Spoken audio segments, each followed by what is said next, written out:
What's up, duelists? I built a brand new deck and I went to a tournament and I won the tournament. I'm going to be showing you guys the deck profile, the testing matches going up to the tournament, and all of my tournament matches in today's video.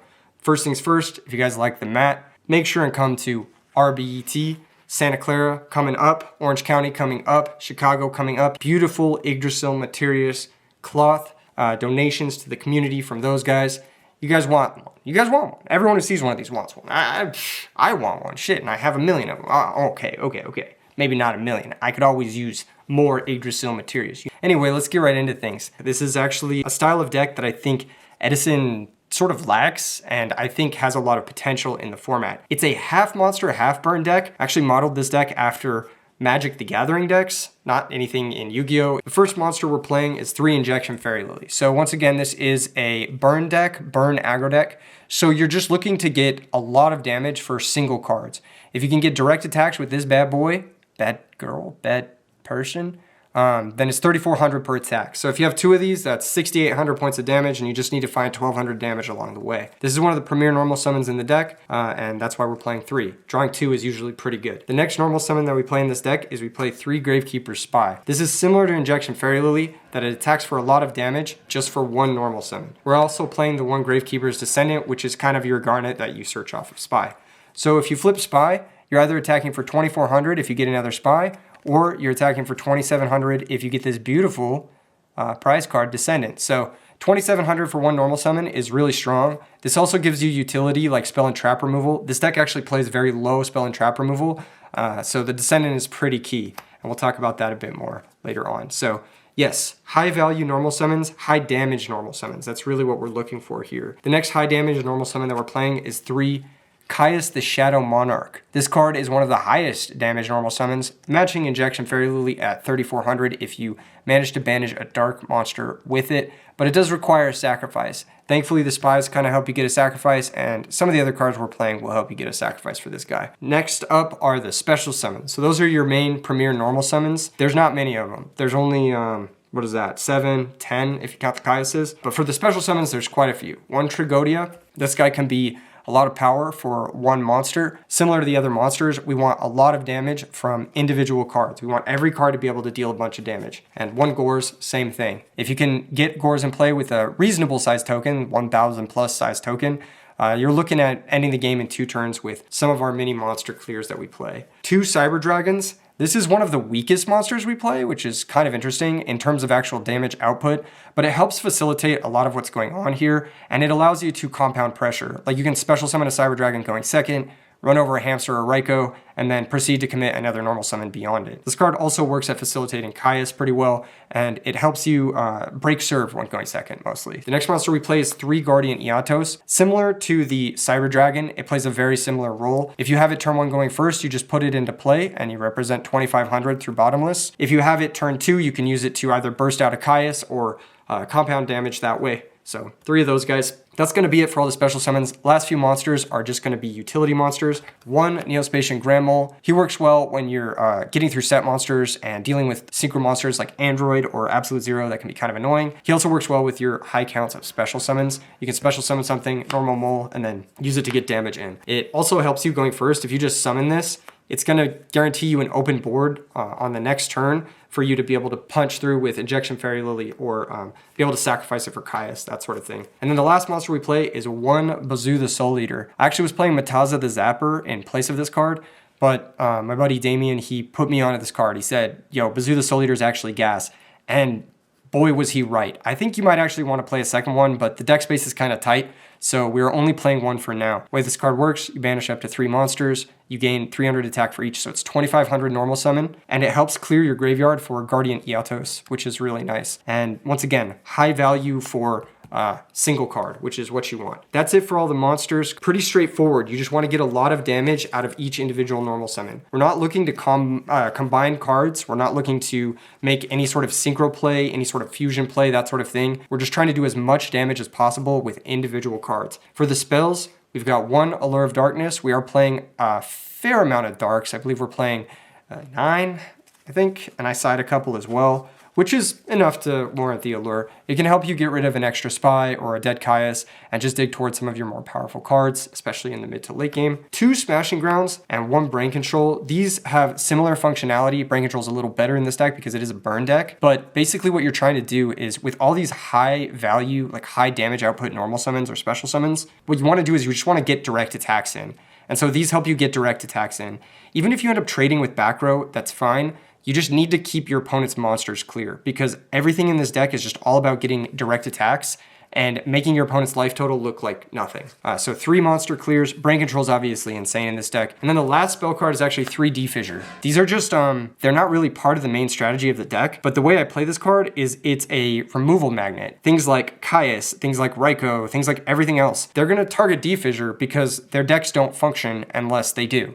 So Turbo, Frogs, that sort of thing. They have to target this card before their deck can do anything. While these cards are getting targeted, the cards that you're attacking with, starting as early as turn 1, like let's say you have a turn 1 where it's like Eatos plus Fairy Lily. Your opponent now needs to remove Defissure, but they also need to remove the pressure that's going to kill them in 1 turn. That's, it kind of overloads spot removal, basically. That's the concept behind Defissure, and it's also a useful floodgate that doesn't really end up hurting our deck at all.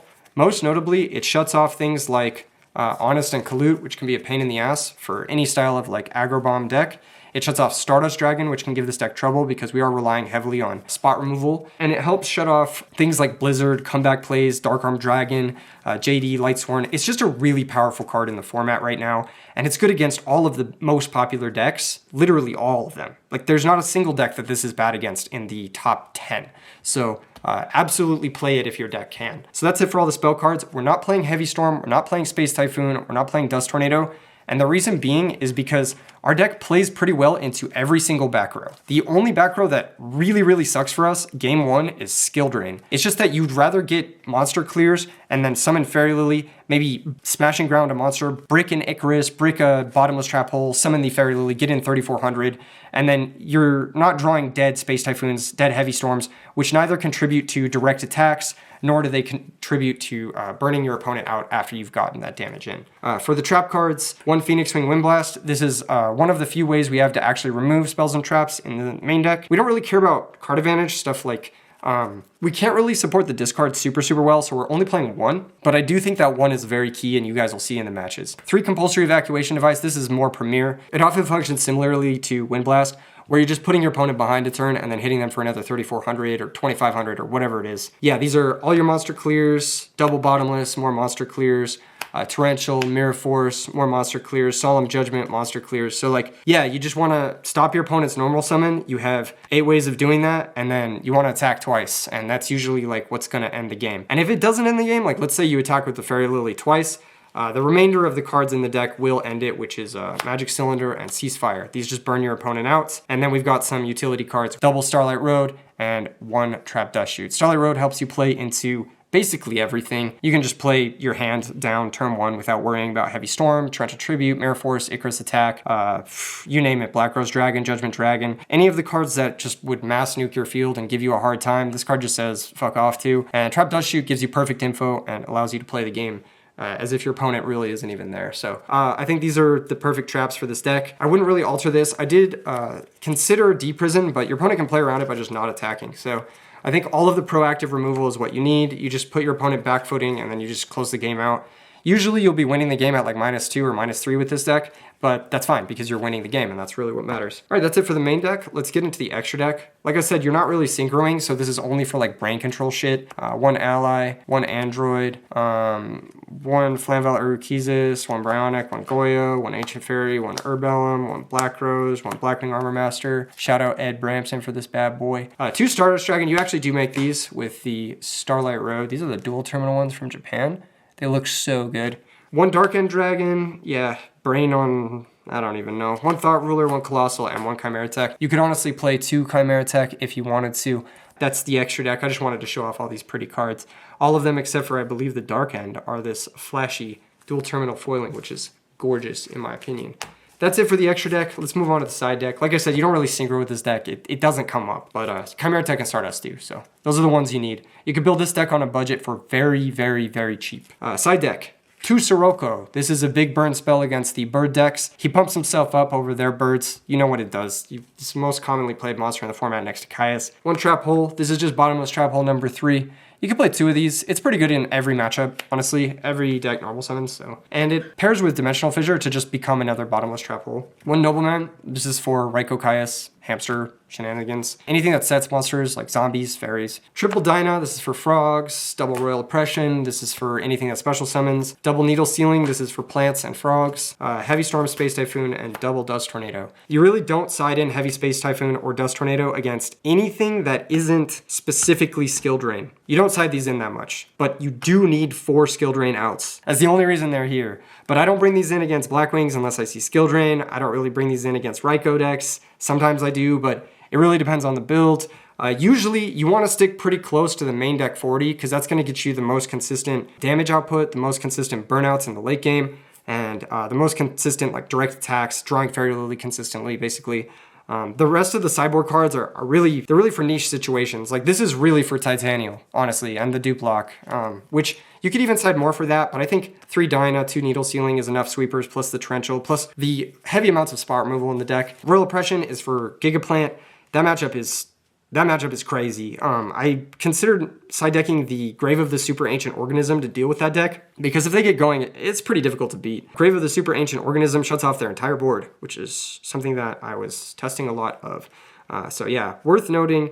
Heavy Storm, Space Typhoon also can come in against Decree, which can be annoying. You do have outs to Decree. You have Descendant, and you do have Caius, so there are plenty of main deck outs to Decree, but if you want like an extra one against the decks that side in Decree, then these can definitely come in. That's pretty much it. It's a very straightforward deck. If you manage your resources well, if you know how to play this sort of tempo style deck well, then you should do well in Edison Format. It does pretty well into the other aggro decks of the format because it kind of goes above and beyond what they're doing aggro-wise, and it has much more ways to interact with a normal summon than your average aggro deck does. There are decks like Glads, where like they're trying to set up War Chariot. Blackwings, they're trying to set up synergies with Kalut. They're trying to set up synergies with Black Whirlwind. You don't have those same synergies, so you don't have those same holes in your game plan. You just have a bunch of generically good cards that you're like shoving at your opponent. You don't have that same weakness, basically, that your opponent has in aggro mirrors.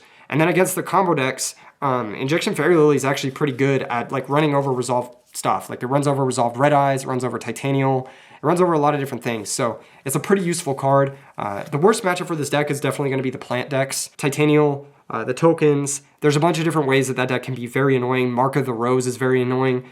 So DDR also can make it so they can play through D-Fissure pretty easily. Those plant decks like Amaryllis and Gigaplant are going to be your worst matchups. The best matchups are probably going to be the other aggro decks, and then your sort of in-between matchups are probably going to be like Frogs and Bayou Turbo. So that's it for the deck. I won this beautiful Obelisk the Tormentor. It doesn't look that cool. I won a bunch of packs and pulled nothing. Story of my life, but I'll see you guys in the matches. All right, boys, testing matches. You know what it is. Before you go to a tournament, you should really load your deck in Dueling Book, play a few matches with it, do some test hands, make sure there's no egregious errors, make sure certain things aren't being overboarded for, underboarded for, etc., etc. I got 3 testing matches, and then I got the tournament matches for you guys. So the first match was up against Damien. I had this idea, and I was like, man, I feel like this deck would be absolutely gas. But I gotta use it against my boy, and I feel kind of bad because it's a truly nefarious deck. At first, we were playing Mataza the Zapper instead of Bazoo the Soul Eater. Mataza the Zapper fills a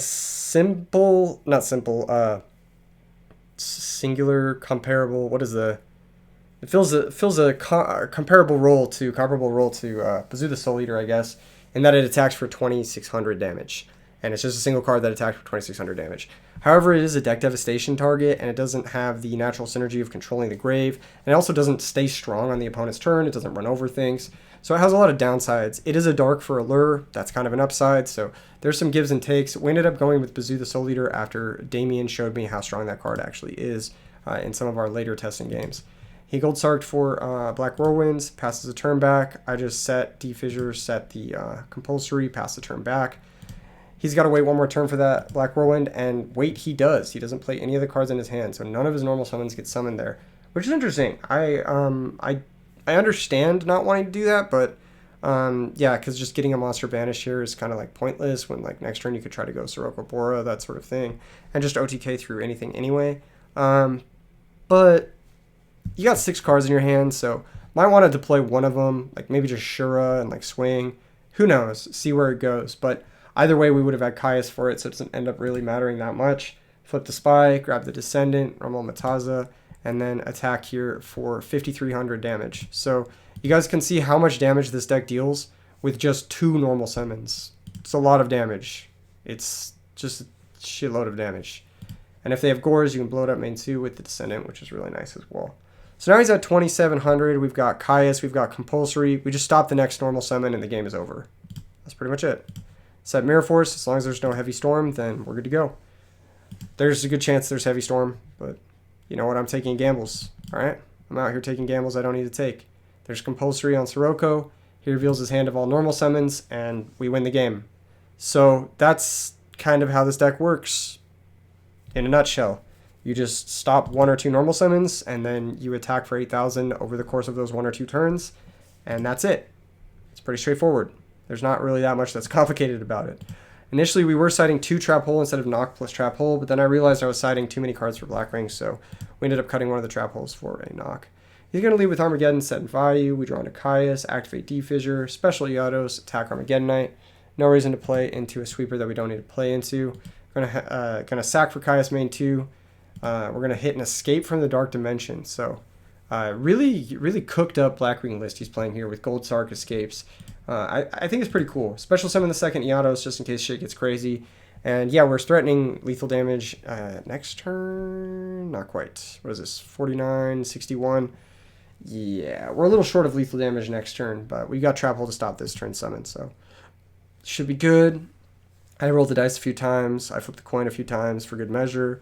Sometimes you just got to flip the coin a few times, you know. Your opponent's thinking. You just got to let him know. Here comes Giant Trunade. It's going to bounce both our cards. It's going to bounce his card. He's going to go normal Sirocco, special Bora, run over the Iatos. So that sucks. We do lose our Iatos, but it's a 1-for-1 trade with the Trunade. Trap Hole is, however, looking a little bit mid. We'll see what we can do about figuring this out. He's going to draw phase, escape from Dark Dimension, bring back Armageddonite, send something from his deck to the grave. He's going to send Elfin the Raven, which can combo with the Vayu to make an Armor Master that runs over our Caius. So that's pretty ugly for us. We don't have a great way of dealing with it outside of the Sirocco. I guess Descendant too, but it will run over the Spy.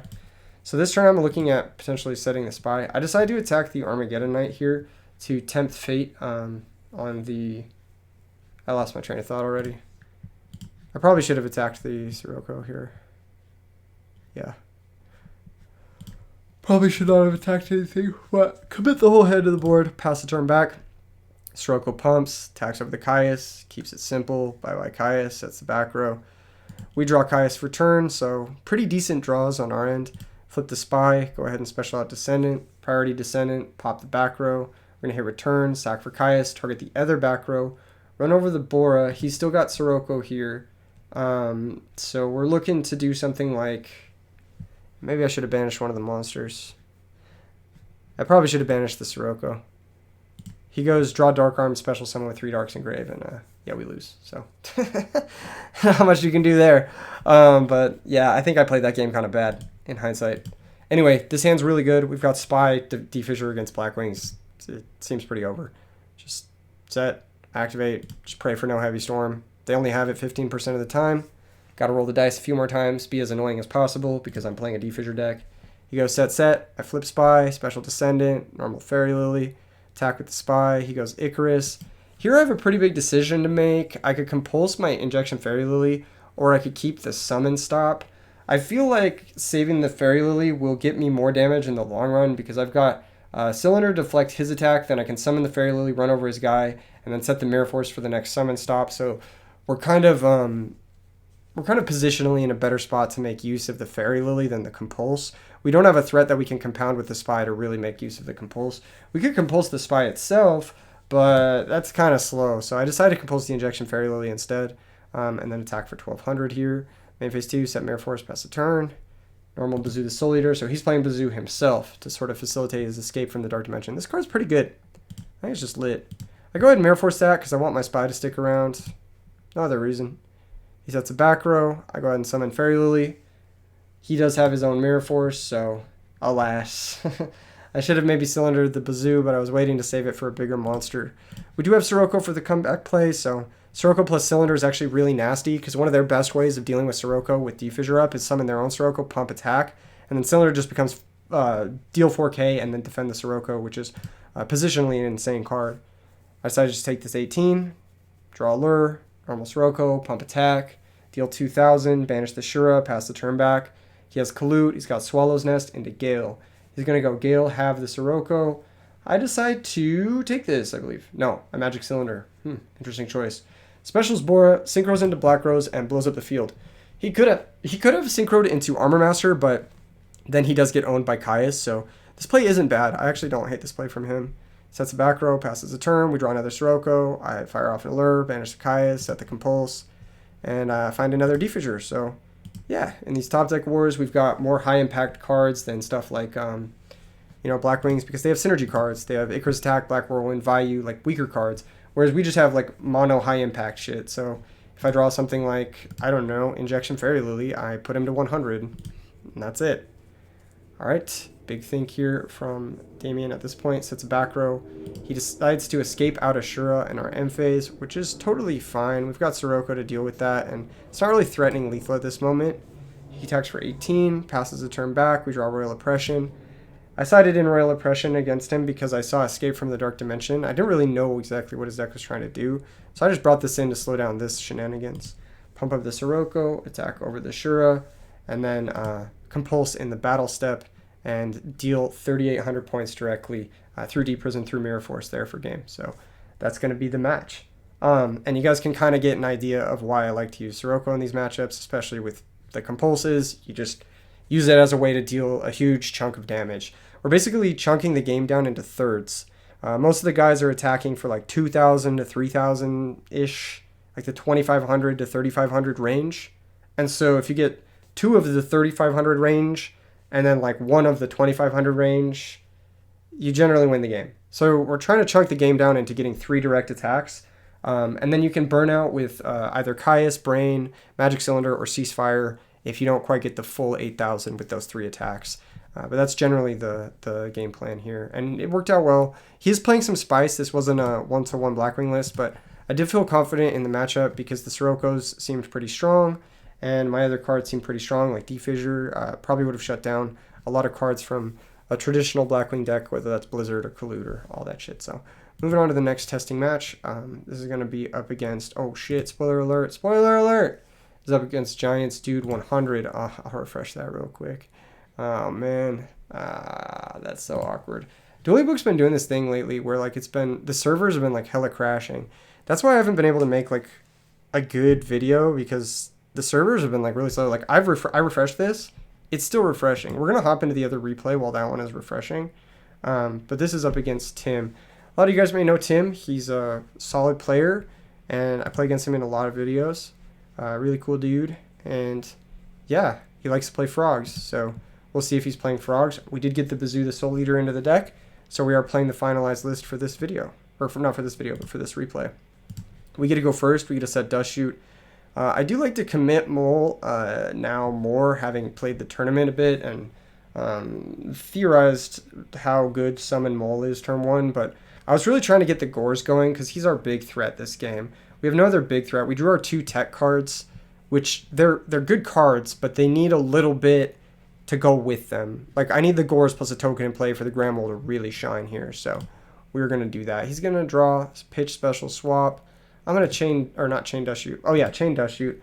And we're going to reveal his hand as Dupe Frog, Salvage, Substitute. And this is going to be an interesting one. Looks like Dueling Book is just cooked. So that's rough. Anyway, at least we got this one loaded and we'll be able to watch that one. Watch this one.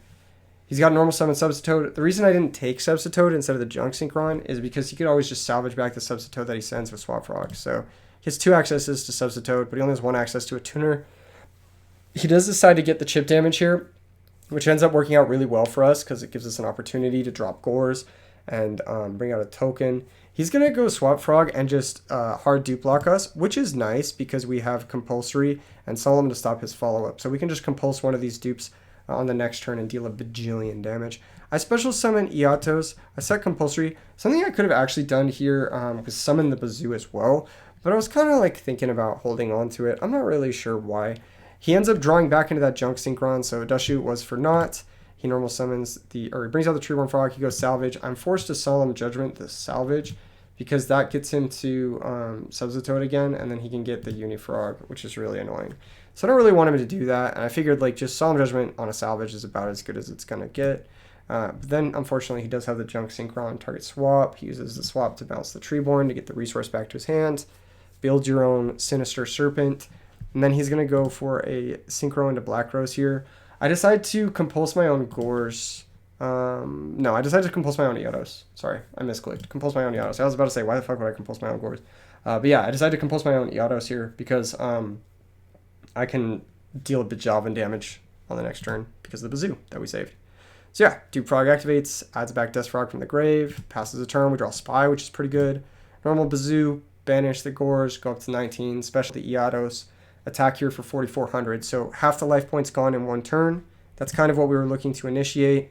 And then, depending on how his turn goes, we may be able to win the game next turn, may not, who knows. Brings back Treeborn, sets Dandy, passes back to us.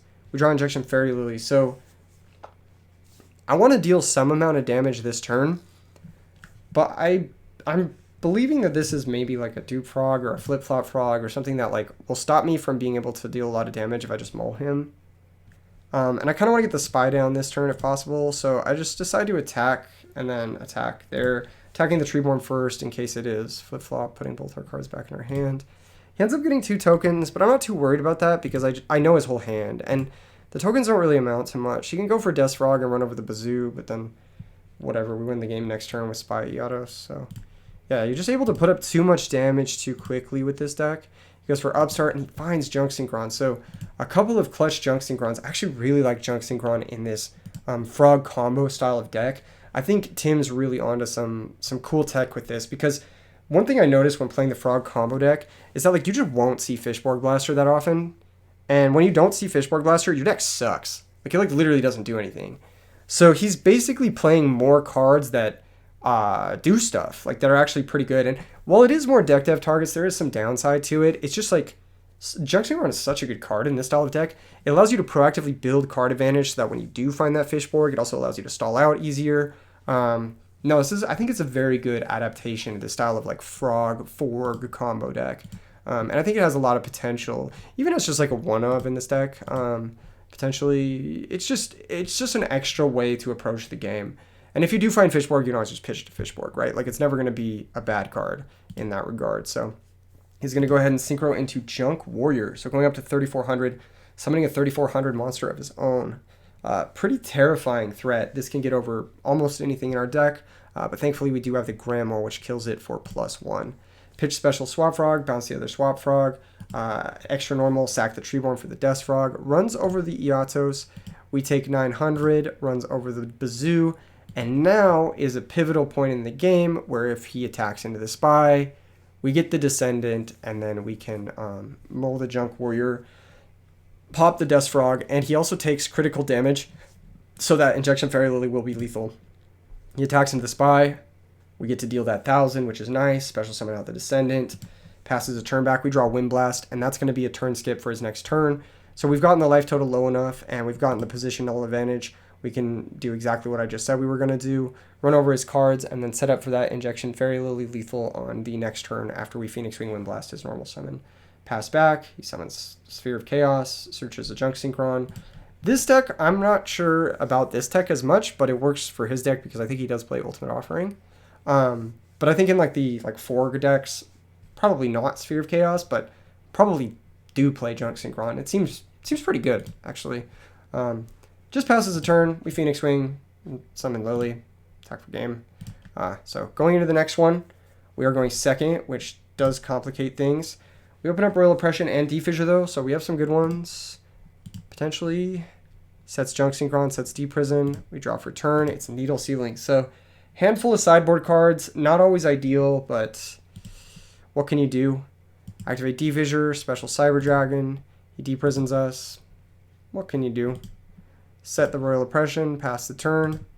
He's going to sack for Caius. He's going to hit the D-Fissure, so down goes D-Fissure, but like I said, it's a magnet for removal, so if the D-Fissure is getting magneted or getting removed by like Caius, then Royal Oppression isn't, which is nice. So he attacks, passes it back to us. We draw into Fossil Dino, which is really nice. We can summon, attack for 12. Basically, have to hope he doesn't have another Junk Synchron. Chances are he does because he hasn't played any frog cards, so we're looking kind of cooked here. He draws, he sets back row, and I'm like, should I keep attacking? What are the chances it's another D prison? I really can't deal with another D prison here. But honestly, I probably should have just forced it. Getting the damage is so crucial. 68 is 2 Fairy Lily hits, but I would like to get to a point where it's like Fairy Lily hit plus Eatos hit. So if I get one Fossil Dyna chip in here, Eatos plus Fairy Lily is lethal.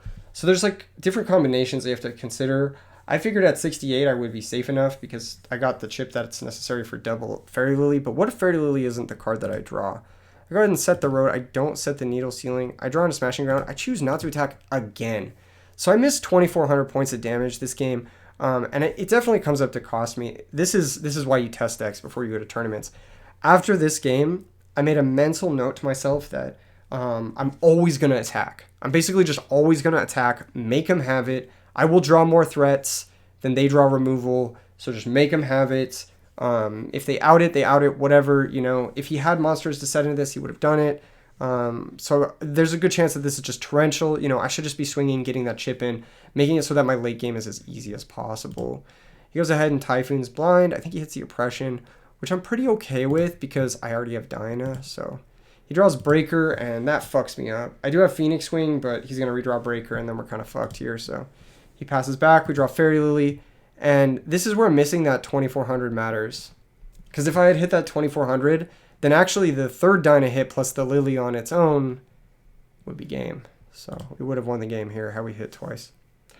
Pretty stupid on my part. As it stands, we're kind of backs to the wall in a bad situation. Pass the turn back. He's able to Breaker, run over the Dinah. We lose that. He does have 1-for-1. And so he is able to unbrick his situation and set up the dupe block. And we're looking in a bad situation here because he's had all the spot removal necessary and I didn't apply the pressure when I had it. So after this game, I definitely reconsidered my game plan, reconsidered how important it is for me to attack with cards and considering other clocks other than just Fairy Lily twice, basically. I believe he's going to take this one. So he's going to sack for Dupe Frog, salvage, set up another Dupe Frog. You know how this goes. I don't need to tell you how this one goes. It goes poorly for us. We draw Brain Control. So close. Had he not gone for this second Dupe Frog, we could Smashing, Brain Control, and then Fairy Lily for game. So you guys see the deck is capable of closing things out had I not played like an idiot. Even if I had just attacked on one of those turns there, I would have felt a little bit better about this, but just not attacking twice is really stupid. The second turn, I absolutely should have attacked. And yeah, we just go to the next game here. So I was like, I should have attacked with Dino those turns. SMH, I wrote it in the chat, so I'd have a mental note. But we get to go first, game 3, and we open up really nice. In this matchup, the way I side is I side out all the Spies and Descendant. I side out all 4 of those, and I just bring in 3 Dinas, Oppression. I think it's a pretty easy 1-to-1. I also side out Allure because we're siding out a lot of our darks. And sometimes I do side out Trag depending on the configuration of their build. I go ahead and just set the Torrential. I'm trying to get Torrential off before I commit any of my threats. He goes for 1-for-1, pitch Fishborg, which is really strong. Normal summon Junk Synchron, special out Fishborg Blaster, and I'm like, shit, dude. Priority activate Subsitoad, sacks the Fishborg, priority swap Frog bounce, and then I chain Torrential to that.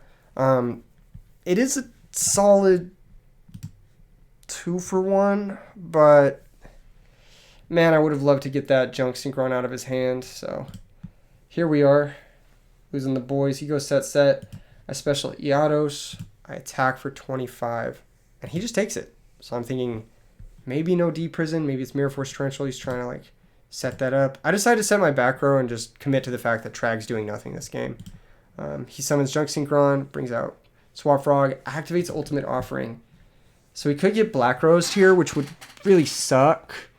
A couple of different things we could do.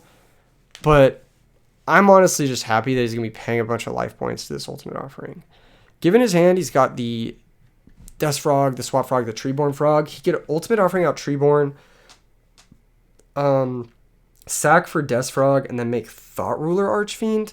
That would run into our bottomless trap hole, but the Thought Ruler Archfiend would actually be really good against us if he had a read that both of our cards were targeting, like Compulsory Phoenix Wing, that sort of thing. He goes Swap Frog, send Swap Frog, bounce the Junk Synchron, pay 500, normal the Junk Synchron, grab the Swap Frog, bounce the Junk Synchron. Once again, pay 500, normal Junk Synchron, bring out Substitute. So a lot he could do here. He could have even brought out the Fishborg to go for... I wonder if he could have killed us this turn. He probably could have. Let's see.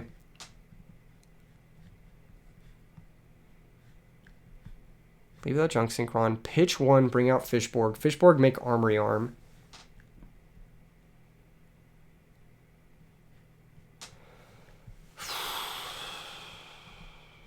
He could have killed us, but not through 2 back row, I don't think. Yeah. Okay, there's Ally of Justice, and that's going to be met with Bottomless Trap Hole, and he passes the turn back to us. Still up a good position on us, but he's down to 4k, which is pretty crucial. I decide not to commit... Oh, I do commit further. I summon Dinah here because I just want to clear both and prevent his ability to use that Fishborg next turn. I attack with the Iatos, I attack with the Dinah, and that's met with the D-Prison that he was saving for the Floodgate monsters. So a crucial wait from him. I think actually a pretty smart wait on his part.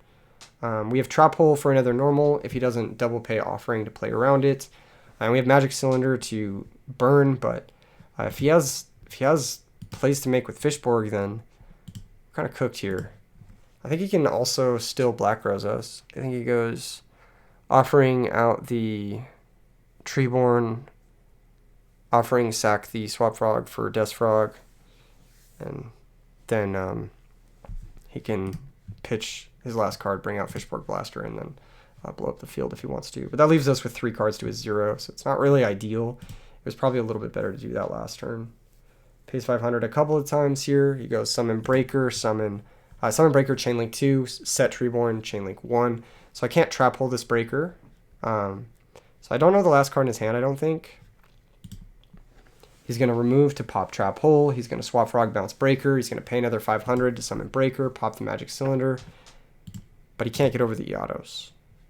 So now we're in an interesting spot. We draw Caius. Caius can banish Breaker, deal 1,000, drop him to 2,000, but that doesn't really amount to much. We could maybe clear both. Is there a way to clear all 3 of these monsters? I don't think so. I think the only thing we can do is Fairy Lily over the Breaker and then run over the Swap Frog, or we could Caius, banish the Breaker, attack over the Swap Frog. I think I'd go for a Fairy Lily over the Breaker to limit his ultimate Offering use on the next turn. And we have 8,000 life points, so it's not exactly like we're dying to much. Pay 2k, kill the Breaker. Yeah, now he only has 2 ultimate Offering uses. Not that that would really matter, but if he finds another Junk Synchron, then he's not going to be able to do that crazy like Junk Synchron 5 times type turn. Pass the turn back, flip Treeborn, pitch, bring out the Fishborg, double sack, or not double sack, sack for Death Frog, Synchro into Goyo Guardian. He's going to take Guardian Iatos, so Guardian, Steel Guardian, and I'm going to drop Trigodia on the damage here. Because Trigodia can then pitch the Kaya, steal the Goyo, attack over the Iatos, and then attack directly with Fairy Lily for game. So we've got this one in the bag. A very interesting deck that Tim is playing, the Ultimate Offering Frogs. I do like it. I do think it's cool. I think that there's like different variations of combos you can go for between the Fishborg and the Junk Synchron. And I think that there's a lot of different lines that he could have gone for even this game that might have been interesting. But because our monsters are so big, it's really hard for him to just like make a value Stardust or make a value Thought Ruler, because that just doesn't even get over Fairy Lily, and you've spent a ton of resources to make that card. So it's like you do this big combo and then you get face down with a Lily and you're like, you kind of have to make specific cards, and those specific cards that you make, like Colossal, that sort of thing, Armor Master, they're particularly weak to the back row that we play, the Bottomlesses, the Magic Cylinders, the Compulses even. And so like you really restrict your opponent's extra deck access by using Injection Fairy Lily, and I think that's why it's one of the most underutilized cards in the format. Let's see if this other replay is working, because this was versus Quickdraw, and that'd give you guys a good range. Play against like kind of a different Blackwing deck, different Frog deck, and a different Quickdraw deck. And again, these are just testing matches, so like you can't really take too much from them other than like, does my deck function? Like, am I running into bricks where I shouldn't be? Does this seem like it could potentially be good against like a meta deck? Does it seem like it could potentially work at a tournament? And I think from these testing games, yeah, this Dueling Book replay is just not going to work. Shout out Dueling Book servers. They suck. Anyway, what were we talking about? I lost my train of thought. It's completely gone. It's blank now. What was it? Oh, yeah. I think that these 3 matches that I played... oh, wait. Pause, champ? Oh, we're in. Okay, cool. Never mind. Let's see. Let's see if it loads. Question mark? Oh, my. Oh, my. I noticed that they were giving me issues... more issues with my ad blocker on, but I'm not switching it off, if that's what you're wondering. But yeah, anyway, okay, so we were playing up against Quickdraw. We lose the rock, paper, scissors. Upstart Goblin gets activated. He's going to draw into a card, set, back row. It's a little bit of a different Quickdraw deck. It's not like your traditional Raiko Kaius, whatever. We've got this D-Fissure, Normal Summon Descendant. So we've opened a little bit awkward. Cyber Dragon is good going second, especially with D-Fissure, but just getting a guy down, getting some damage across, it's never really a bad thing. And this gets us into that range, like I said, that 6,800 and below range is where you really want your opponent to be, because that's just double Fairy Lily. Game ends. Here comes Wind Blast, hits the D-Fissure. Here comes Quickdraw, Pitch Plague, I believe. Yep. Normal Level Leader. Synchro into Drill Warrior. And then I'm going to Phoenix Wing the Drill Warrior there, pitching the Cyber Dragon.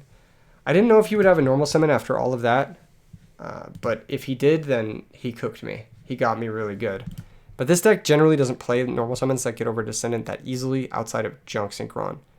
And if he had Junk Synchron here, then he would have got us pretty good. So, passes turn back, we redraw the D-Fissure that he had Wind Blasted. And I decided to sacrifice for Kaius before activating the D-Fissure. A, to play around Space Typhoon that could be set. B, to play around another Wind Blast that could be set.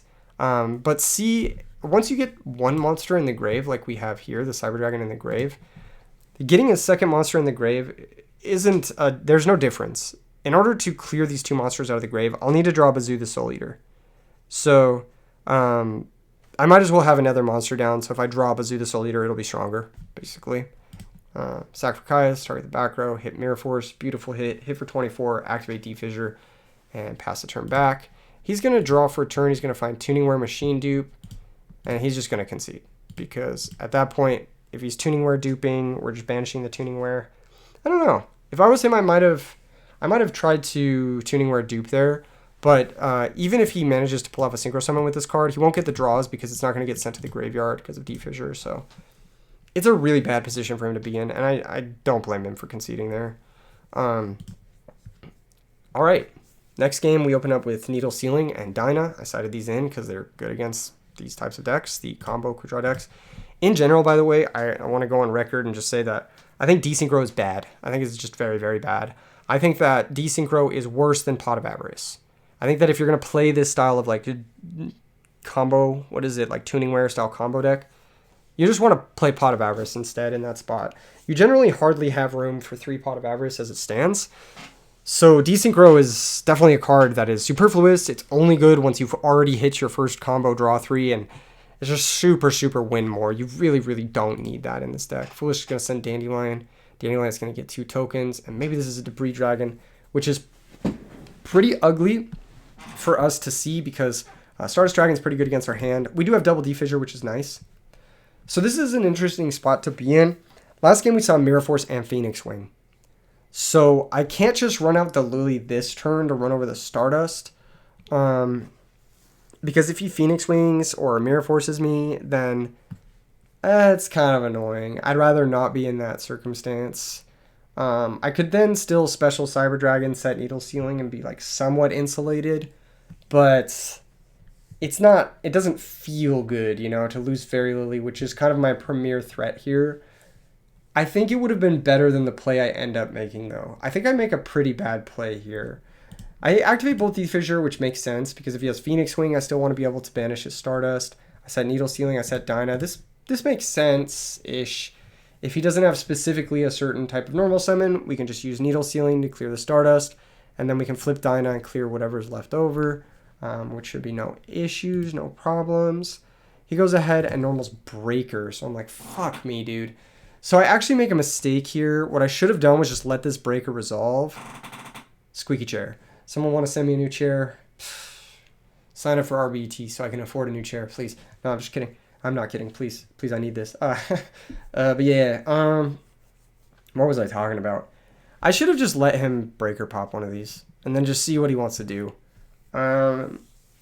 Because that way, if he attacks, Dyna flips, he uses Stardust to negate the Dyna, and then I can use the Needle Sealing to clear the rest of the cards. If his other card, if his back row is Phoenix Wing, then it forces it. He'll go Breaker, pop a D-Fissure, Phoenix Wing, target the other D-Fissure, and then I'll chain Needle Sealing. And then it'll force the Phoenix Wing now, or Dust Tornado, Space Typhoon, whatever it is. It'll force it now. But I think I make the worst play, which is like chain to the Breaker counter, Needle Sealing. Just seems so stupid. I'm 1 for wanting the Stardust, but... And then I'm like 3 for wanting the tokens with the Fossil Dyna. It just seems like such a bad trade on my part. I didn't force the Phoenix Wing. I didn't get rid of the Breaker. This is such a terrible play. I think I made the worst of all worlds play here on my end of things here, but it is what it is. He attacks. Dyna's going to flip, blow up all the tokens. Dyna should be banished here. He corrects it for me in a second. Special Cyber Dragon, attack over the Breaker. We correct that both these monsters should have been banished. I pass the turn back because I don't want to get blown out by another debris into Black Rose. That's why I passed the turn back there. He sets a monster, sets back row. We draw Guardian Eatos, which is cool. I'm just going to attack the Level Leader. He's going to Mirror Force me. That's fine. Kind of sucks, but it's fine. I set Magic Cylinder because if he wants to go for a big synchro play this turn, something like whatever, or sack for Caius, he's going to target the D-Fissure with the Caius, and then he'll run into the Magic Cylinder and take 24, and that puts us to potentially game-shotting him in the next 2 turns. He flips Level Leader, attacks for 600. I decide that that's fine. I draw Gores. Little awkward, but once again, in order for him to play this game, he has to clear D-Fissure, so Special Eatos because it's our weakest threat. Lead with your weakest threat, close with your strongest. General rule of thumb. He's going to Typhoon the D-Fissure. I'm comfortable with that. He takes 19. Down to 56, so now 2 Injection Fairy Lily hits, or Fairy Lily plus a decent cylinder. Doesn't even have to be a great one. It has to be 2200 or higher. Should win the game, so looking pretty good. Sets monster passes. Once again, I don't want to prematurely commit the Injection Fairy Lily to the board. I maybe made a premature commitment on the Magic Cylinder itself, but I don't want to commit the Injection Fairy Lily, deal the 3400, and then he goes Black Rose, and then I have no way to close the game out. So I just pass back. He sets a monster. We draw Typhoon. I cited this in because I preempted it into Royal Decree, which these style of combo quick draw decks normally play. Run over the set monster as a second tuning wear. I set the Typhoon. I'm trying to bait the Black Rose now. That's kind of my goal with all this. Normal Cyber Valley, activate Machine Dupe. So finally a power play from the opponent. Dupe plus Valley is obviously very strong. And then Brain Control on top of it to take the Eatos. And at this moment I'm thinking, oh my gosh, if he just attacks with Eatos, I'll be able to cylinder the Eatos, drop him down to 23, and then Fairy Lily will attack for game. He's already normaled. He's going to banish all these, draw 4 cards. It's just such a good position to be in if he attacks with the Eatos. He correctly doesn't, so just draws 2. I'm going to have to work a little bit harder to get the game shot this game. There's Upstart. That'll give me an additional Fairy Lily activation. Now instead of 3, we have 4. He goes ahead and Valleys again. Instead of leaving the defense up, draws 2. Makes sense. We do play Cyber Dragon, so leaving Valleys in play is a liability. He's going to pass a turn back, and we did draw the Cyber Dragon, so smart play from him. We're going to now just say, fuck it. All right, this game's getting out of hand. I need to put you down to 1400 with this attack. We attack. I decided to pay the 2k and deal 34. I'm kind of surprised he didn't Phoenix Wing here, but he might have been saving it for like a Royal Oppression on a Debris Dragon comeback play. He draws. He activates Heavy Storm, which, again, makes me a little bit curious why he didn't Phoenix Wing the Injection if he was going to Heavy Storm anyway, but I don't know. Kind of interesting. The Heavy Storm works, and he's going to pitch Quickdraw, special Quickdraw, and then concede. This one I think was a little bit of a premature concession. He could pitch like Titanium or Quickdraw, special summon Quickdraw, and then use the Level Eater to bring that guy out and sit in defense position. And then we can't really attack over Quickdraw Synchron without paying 2k. And we don't have lethal, so it'll give him another turn, at the very least, to find like a Dark Sea Rescue or something, another Debris Dragon, something to blow up the field, something to that degree. So I think that he absolutely had another turn here. He could have played this out a bit more, but his position is bad.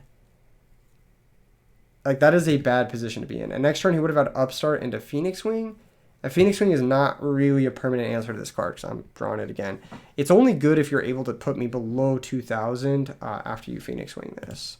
So we ended up winning that one. I think these all three were like variants of decks that are pretty solid, but not necessarily the standard builds. It did make me feel confident bringing this deck to a tournament, though. So I'm going to go ahead and show you guys the tournament matches, because that's what you're all here for. All right, Duelists tournament matches. This was a tournament that was played at Night and Day Gaming in Las Vegas. That's usually where I go to play locals on Tuesday. If you guys are in town or live in Las Vegas and want to play Edison locals, it's like Tuesday nights at 6:30. It's pretty lit. You get like pretty good pack compensation for entry and stuff like that. And the guys who go there are generally pretty good. A lot of strong players, a lot of people who are just picking up Edison for the first time as well. So you get a good variety, and it's a good time. It's just fun. The shop itself is cute, and the vibe is pretty correct. This is the first match. I'm playing up against Ben. I believe Ben, yes. Once again, I'm terrible with names, so if I got your name wrong, Ben, I am sorry. He is playing Evil Hero Dark Gaia, so we're playing our deck up against Evil Hero Dark Gaia. Here we're doing a little bit of match preparation, setup, shuffling, that sort of thing. The camera, unfortunately, I'm not sure if it gets the whole spectrum, but I'm pretty sure it gets most of the match. So if there are any issues, you guys can yell about them in the comment section below or whatever. We shuffle up. I'm on the left with the beautiful Yggdrasil mat. You guys already know. Okay. And then, yeah, we chatted up a little bit. I moved the camera, so hopefully it's covering a little bit more. I think we're missing the right side of his mat, but it shouldn't be too much of an issue. Speeding through this bad boy. All right. What's going on? Cut the deck. Dice are rolled. I believe I win the die roll. So I believe I get pretty lucky here. Activate Lure of Darkness. Draw 2. Banish the cores from my hands.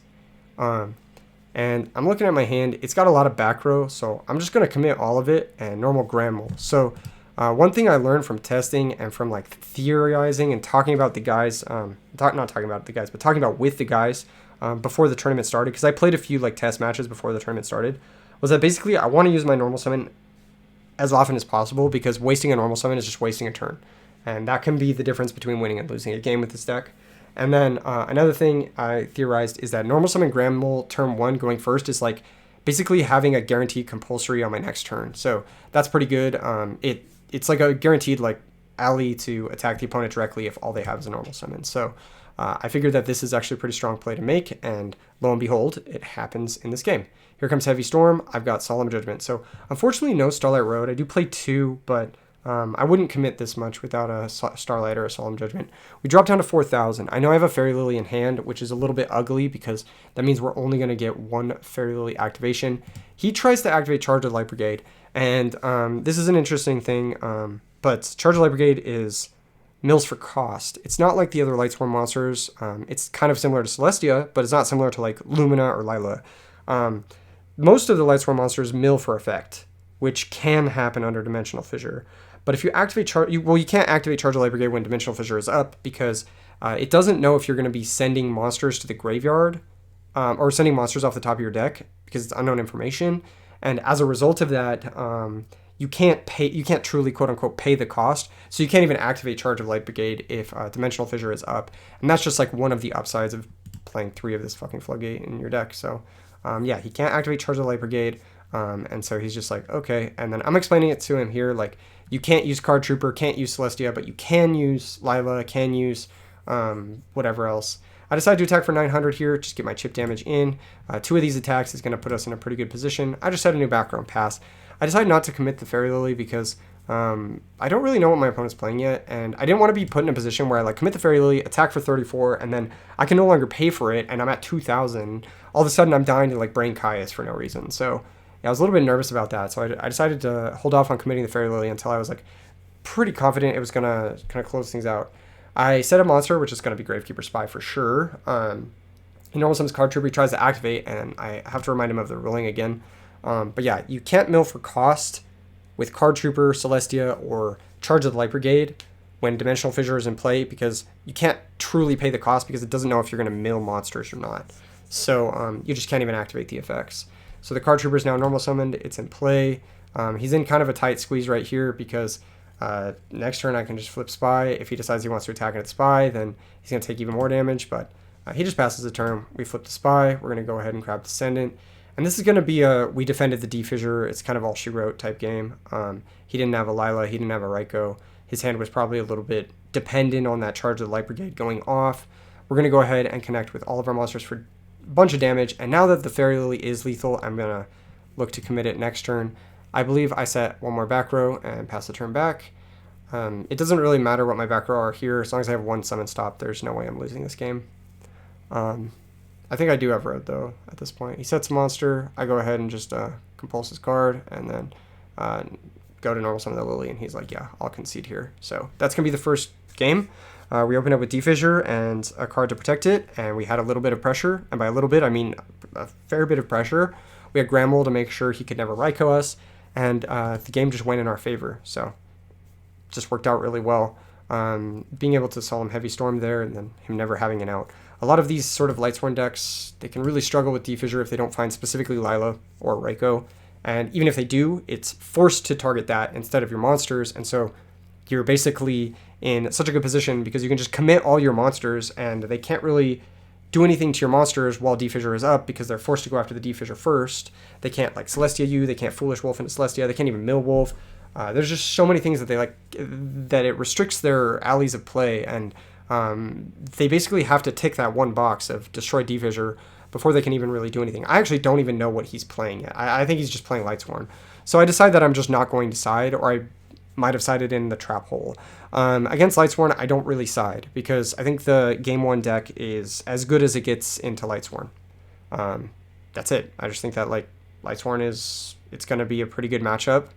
Probably because you just stunt the normal summon and you deal 1 billion damage, and yeah, they don't really have great ways to do things. He starts the game off with Trade-In, pitching Mass Beast Descardius. I'm like, oh shit. That is not the deck I expected to see, and now I'm a little bit more concerned because I absolutely would have sided like Royal Oppressions for this. He mills Lava Golem and Gaia, plate the Force of the Earth, so he's set up to Dark Calling here. Pretty set up. I go ahead and Lure of Darkness, draw 2. Banish from my hand Tragodia. Tragodia could be useful against this deck, but we really don't want to take hits if possible. I go ahead and activate D-Fissure, so luckily for us, we found it yet again, and we found Mole, and I decided to just attack over the Card Trooper and set a back row. Using Mole to protect myself from the first Dark Gaia, just really lucky opening hands both games, like drawing the same hand, more or less, which is just a lure into Mole plus D-Fissure. I like playing just 3 D-Fissure too, and no Macrocosmos, because Macrocosmos A, it sucks, and B, you can't use it turn 1. You can't just use it the same turn you draw it. And B, drawing 2 D-Fissures and 2 macros feels so bad. It's like so bad. I think just 3 D-Fissure is plenty. And Vazey mills 3, I see a Dark Calling hit the grave, and I'm pretty okay with that. At this point, I'm like, I just need to shove damage. Just kidding. I attack, and then I set a Spy. Okay, yeah. So I'm trying to set up for big damage turn next turn with the Spy. He's going to draw for turn. He's going to check his hand. He could Dark Calling here. He could do quite a bit of different things. Checks out the Grand Mole's text. He's like, how the fuck does this work? Don't really want to run a guy into that. He just sets a monster passes, and I'm pretty happy with that. I'm going to flip Spy, activate Spy, grab Descendant, and I'm going to hit for 27 with the Mole, and then resummon the Mole main phase 2, once again to just defend my life total against Dark Gaia. I go ahead and pass the turn back, decide not to set another back row. He has Solar Recharge, pitching Jane, draw 2, mill 2, mills double JD, really unlucky. Goes for Solar Recharge again, draws 2, mills Charge Recharge, so very unlucky mills from Ben here. He trade-ins, pitches Gaia Plate, the Force of the Earth, so ton of draw power. 1 Dark Calling is gone, So I really only have to worry about the last 2 Dark Callings being in his hand. But that might end up messing me up. If I do remember correctly, my back row is Compulse plus, I'm not exactly certain the other back row. I think it's Compulse Starlight row. I'm not really sure. There's Trunade though. And at this point, I decide I have to Compulse my Spy or else double Dark Calling does kill me. So I Compulse my Spy, basically.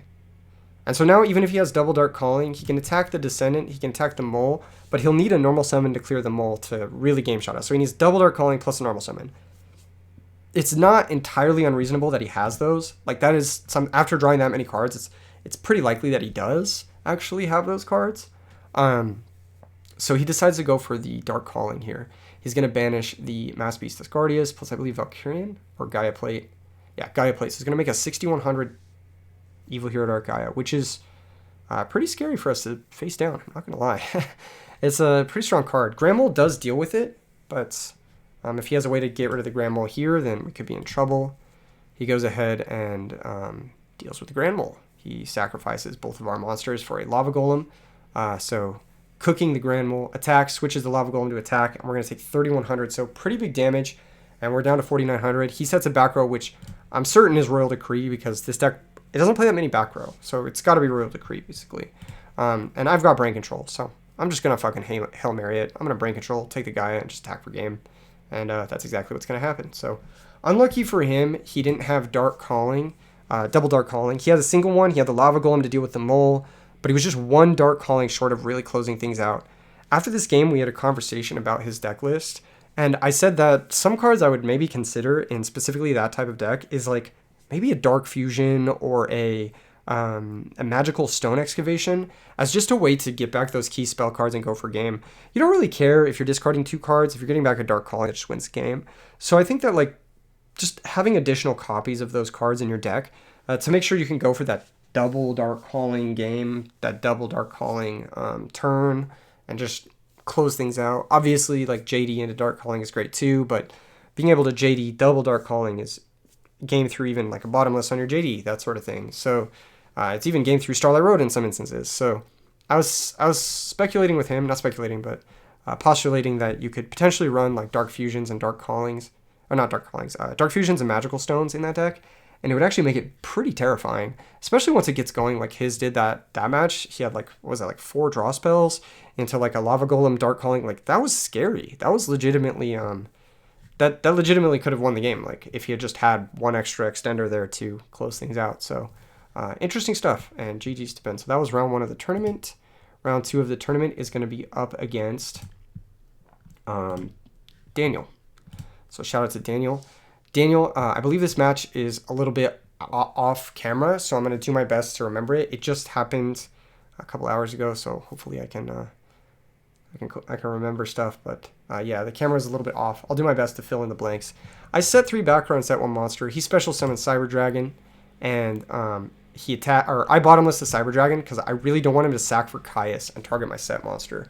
I don't know what he's playing, but anything that main deck Cyber Dragon is usually like sometimes has Caius. You know, you don't really know. Most decks play Caius, so I don't know. Decided bottomless there. He goes normal summon Thunder King, and I breathe a sigh of relief because I have a set Gravekeeper Spy, and seeing Cyber Dragon plus Thunder King means he's playing one of 2 things.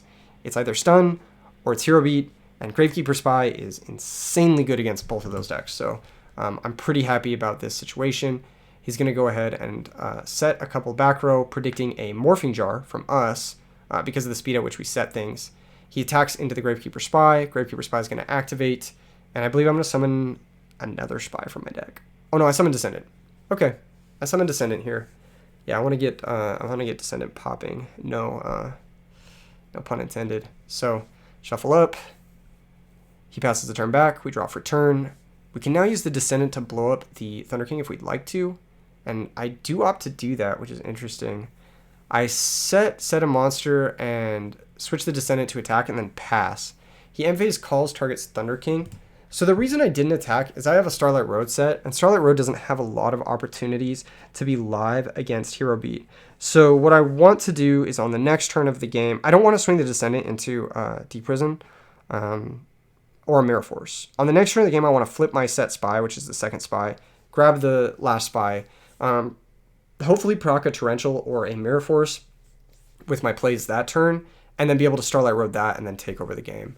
So I'm trying to position myself to get value out of my Starlight Road because I don't have a lot of cards in hand, and I really need my cards to start getting value. So if we can resolve a Starlight Road, we're pretty good. I also have this Magic Cylinder, so even if he tries to attack over the Descendant, we can just like deflect the damage, ping him down here, so he drops to 6,000 because he was at he attacked into the Spy with the Thunder King. We draw for turn, we flip the second Spy. He's going to say okay on that. We're going to go ahead and grab out the third Spy, and I've drawn Brain Control, and my back row is Ceasefire. So I decided to Brain Control, target the Thunder King, grab that guy, and I'm safe into Mirror Force here. I'm safe into just about anything because I think this is game even through a spot removal. Attack with everything, and then flip Ceasefire for game, and we're moving on to the next one. So once again, just kind of showing you guys like how quickly this deck can take over things and how the burn spells can kind of just like wrap games up, put a nice little bow on it after you get a couple of pushes in. It's like having a little bit of reach. There's some cards in Magic the Gathering like Lightning Bolts that I think would be really cool to have in Yu-Gi-Oh! But unfortunately, you can't damage creatures the same way that damage works in Magic the Gathering. So the only way for you to have like that sort of quote-unquote reach is by either having monsters with built-in burn effects or by having cards that sort of double as burn cards like Brain Control, or just playing the premier burn cards of the format like Magic Cylinder with ways to take advantage of that tempo net, which would be like, in this instance, Gravekeeper's Descendant was a way to take advantage of that that tempo flip of him not being able to get that attack across, damage. Then we use the Brain Control, take his guy, and then burn him out from there. I think the premier burn spells, they have some other advantages, like Ceasefire can kill Rykos, for example. Well, not kill, but like get rid of them without their effect. And it has like, they have modal options in some ways. And so I think that those kind of fill that sort of like lightning bolt style card. I don't know how many of you guys have played Magic the Gathering, but that's basically what I'm aiming to get out of all of the like quote unquote burn spells in this deck. So there are a lot of cards that I'm considering burn cards, and some of them are like closer to hard burn cards like Ceasefire, Magic Cylinder, and some like Injection Fairy Lily are like more so monsters that function as like a big chunk of a burn card. I would compare this deck maybe to like Tribal Zoo in Magic the Gathering because it feels very similar. It feels like you're trying to take advantage of like the speed of your deck and how each one of your cards is getting like about a quarter of your opponent's health to a third of your opponent's health. So if you can get a third of your opponent's health with one of the cards, then you only need 2 out of your remaining 5 cards to connect to your opponent to win the game, and then the other 3 can help you navigate that position.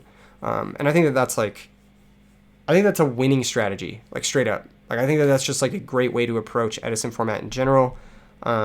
Is like approaching it from like this sort of positional aggression game plan. Anyway, moving on after the sideboarding. So I know that he has a smokescreen sideboard because he just added all 15 of his cards to his deck.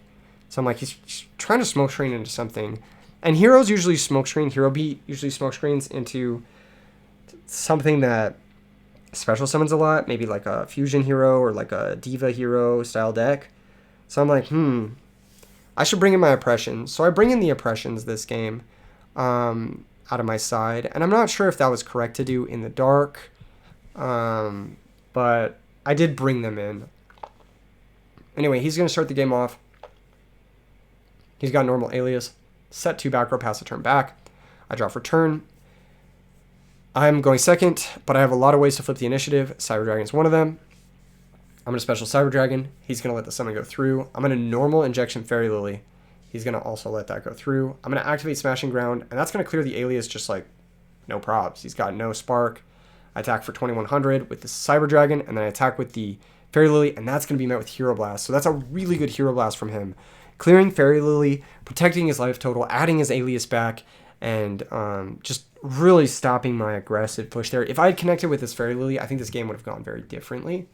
But yeah, as it stands, I did not. I think the camera must have gotten bumped sometime in this match by the players by it because it is off center, and I'm not looking at the camera, so I don't know if it's off center mid-match, obviously. He's going to attack over Cyber Dragon using Honest, so that was always going to happen no matter what, unfortunately. I've got a second Fairy Lily, which should help me at least get my position back. He's going to go for Solemn Judgment, and now I have a really, really, really difficult decision to make. He's going to drop to 2950. I've got Solemn Judgment in my back row. So I could Solemn Judgment here back and drop to 3050. I've taken 1900 from the Alias over the Cyber Dragon. But then I only get one Fairy Lily activation. I do have a compulsory in my back row. He'll drop to 1450. And so as long as I draw a monster in the next turn or a summon stop in the next turn, I'll be okay. So I decide to Solemn back. He's already used one Honest, so I'm not super duper afraid of the second one. And there's a chance that this just forces like a Gemini Spark or something like that, or a Deep Prison. I attack with the Fairy Lily, and that's going to go through. So he's going to take, I'm going to take 2,000 down to 1,050. He's going to take 1,500 down to 1,450. So I'm at 1,050. He's at 1,450. I set the new back row past the turn. I think I have Starlight Road Compulse as of right now. I check my grave. I'm like, okay, it's whatever. I do have some bricks in deck. I have Iados, 3 of those. I have like another Starlight Road, D-Fissure. Not great draws here. Definitely not great draws here because those are not going to get me that last few points of damage. They're also not going to defend my Fairy Lily. So I'm going to be just behind on every metric if I draw one of those few cards. So I'm like kind of 1-6 to just like hard lose this game. But like I said in the testing matches, I'm going to full send it because that's what this deck is built to do. It's built to full send it, and 5 times out of 6, I'm going to win this game. He goes normal Stratos, activate the effect to search, whatever. I do not care as long as it's not searching something he can special summon. He grabs Neos Alias, sure, be my guest. I cut his deck. He goes ahead and declares the attack on the Injection Fairy Lily. I'm interested in why he chose to attack here, but we do compulse the Stratos, and if we had a way to close this game out, it would be really nice. Unfortunately, we draw, I believe, Bottomless Trap Hole. So we don't have a way to close this game out. We're able to hit for 400. He's going to drop to 1,050. He's going to set a new back row. No, not a new back row. He had that back row. He's going to check it. He's going to look at his hand, look at his hand, look at his hand. Look at his hand, look at his hand, look at his hand. Deep think here from the opponent. Normal summon Morphing Jar. And this is a really good play from Daniel because this clears the Fairy Lily. It represents lethal on the next turn. Well, not lethal on the next turn because I'll drop to 750. But it represents a lethal threat through Bottomless Trap Hole over enough time. He attacks over the Fairy Lily. We're going to lose the Fairy Lily. We're going to drop down to 750. So he passes a turn back. I draw for a turn. And it's another brick. I believe it was, I believe I drew Phoenix Wing Wind Blast. Something like that. Yeah, I think it was Phoenix Wing Wind Blast. He draws for turn. Checks his hand. He attacks for 700. I drop to 50. So now he's at 1,050. I'm at 50 life points. I have cards that I draw that just win me the game here. Ceasefire, unfortunately, does not because he has 2 monsters, and Ceasefire deals 1,000. He's at 1,050. I draw for turn. I check my back row, and I've just lost to the Morphing Jar, attacking me 2 times. So I think that was a really heads-up play from Daniel there, recognizing that he didn't want to give me a draw 5, and recognizing that Morphing Jar gets in under Bottomless Trap Hole, and was able to use it to clear the Injection Fairy Lily. I still don't fully understand the extent of his smokescreen side, but I think he does go into it in this game. And so I decided to, once again, just leave the Oppressions in. I'm just like, I don't really know. But Oppression, at the very least, is going to stop his Cyber Dragons. It's going to stop Miracle Fusion if he plays it. And Morphing Jar is, like, fucking terrifying. So I'm just sitting here like, it means something is happening there. Whether it's, like, special summons or if it's, like, just Morphing Jar with a bunch of stun stuff, I don't know. You wouldn't have Morphing Jar in if you were on Skill Drain. So I'm going to kind of avoid the Space Typhoon type removal. And I'm just going to go for, like, having bigger monsters, Sirocco, and also having the Oppressions for, like, if he tries to come back with his big monsters. So just trying to be the bigger dog in the fight. Sirocco, Cyber Dragon, Gaia, Spy, all of their stat lines line up really good against this, or really well against this this Hero Beat deck. And so I'm just going to go, all right, I'll have a bigger monster, and if he tries a special summon to get over that bigger monster, then I've got Oppression. I think that's a winning game plan. Who knows? I don't know. But that's generally the side plan that I went with here. So we're going to skip forward a little bit, shuffling up the sideboard cards, and game 3 starts with a bang, I believe. So present the cards. He's got a cool mat. I believe this is the OG regional qualifier mat, the 2010 one. I've got D-Fissure, Special Yugioh, set 2 back row, and pass the turn. He has to re-Guardian Yugioh. I told him it's just a vanilla that I can summon that has 2500 with nothing engraved. So now I have Yugioh in under Bottomless Trap Hole. I've got D-Fissure to make sure that Hero Blast is offline. I think I do have an Injection Fairy Lily in my hands, and I think my back row are both good. So I'm actually living pretty good here. He starts off with a Special Cyber Dragon, and at this point in time, I don't think he's playing Caius. I just full do not think he's playing Caius. Usually Morphing Jar and Caius, you rarely see them in the same deck. I'm just going to let this Cyber Dragon resolve. And if he has a Caius, fuck me, he has a Caius. And the reason I'm going to let the Cyber Dragon resolve is because I have D-Fissure in play. So even if he has Honest, he can't even use it to get over Yugioh. So Yugioh just beats the Cyber Dragon, which is nice. I think my set cards are Bottomless Compulsory, if I remember correctly. I have Compulsory to defend the Yugioh from removal, and then I have Bottomless to stop a normal summon that I actually care about. And here, his smokescreen is revealed. He decides to normal summon Gladiator Beast Darius. So now I'm like, okay, it makes sense why he's shuffling his whole deck in and taking cards out. He's played a Hero Beat deck that's smokescreened into a Gladiator Hero deck. I am going to Bottomless Trap Hole the Darius because I don't really want to deal with like Test Tiger into Bestiari, pop the D-Fissure, and then all of a sudden he can Honest over the Yugioh, that sort of thing. So I Bottomless the Darius, and I do believe he does have a Test Tiger in hand, so I have that read in mind going into this turn. And I'm pretty happy that I did leave in the Royal Oppressions, honestly, at this point. He sets 3 back row, and I draw for turn, and I'm like, you know what? I have Compulsory to rebalance the Yugioh and resummon it.